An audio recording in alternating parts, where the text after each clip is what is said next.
why do highly sensitive people sometimes in their life do something that looks like disconnect with a person without an explanation and just not looking back? Well, that is a very important question, I think. And it has to do with a highly sensitive person's childhood and teenager years, which many times involve a highly sensitive person hearing that he is not enough, that something is wrong with him, that he's overreacting. And that makes highly sensitive people grow with the feeling that something is not enough about them and that they are not good enough as they are. What that leads to in adulthood many times is going into relationships with the feeling that something is wrong with me and that me as I am is not enough. And that is why many times actually highly sensitive people go into relationships with narcissists and somebody who takes advantage of the fact that this is the way they feel and this is the way they treat themselves. But that is not always the case, and many times highly sensitive people also go into relationships with people who are not narcissists. What happens in those relationships, actually in the relationship where the other person is not a narcissist, is that highly sensitive people have a hard time speaking out themselves, putting out boundaries, saying some truth, deep truths about how they feel and what they want in the relationship.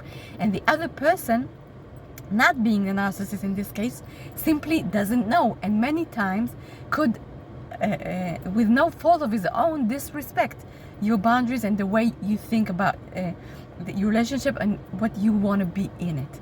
And that feeling of not being seen and that thing can grow many times within the highly sensitive person and make him so frustrated that at a certain moment, without being able to speak his mind and say what he wants, can decide that he's being treated badly and there's nobody to talk to on the other side, and walk out the door and slam it and just never look back and block you on every channel and not wanting to do anything to do with you. And that is a horrible person for the other person, not being a narcissist, okay?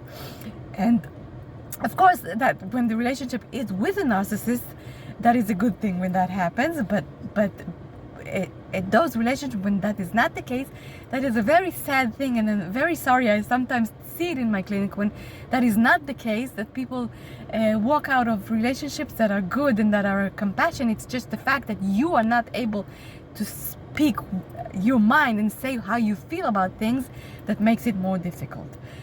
So what can we do about it as highly sensitive people? Is it something that has to happen? Of course not. What we can do is practice our muscle of putting boundaries and being able to say what we think gradually, recognize that the other person is not a narcissist, is empathic and is caring and takes responsibility, and that you can talk to him. Do it gradually. Just try very slowly to say something small about the way you feel truthfully, and see that the reaction is accepting and everything else, and try to walk that way very, very slowly, and hopefully be able to do it and stay in that good relationship that you definitely deserve.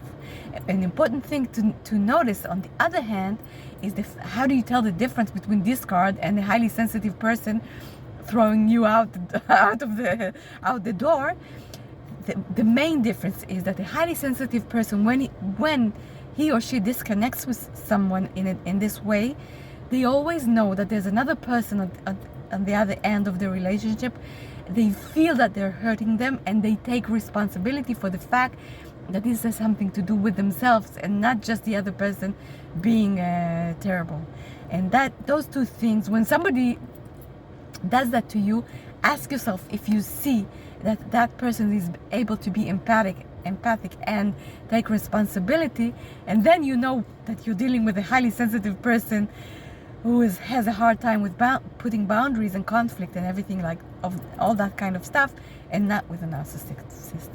I hope that makes sense. That was very important for me to put this out there as part of a conversation I had with a client. More than welcome to reach out and ask whatever you want, and join this channel and ask questions, and I'll be happy to answer down here. And I'll see you on my next video. Bye bye.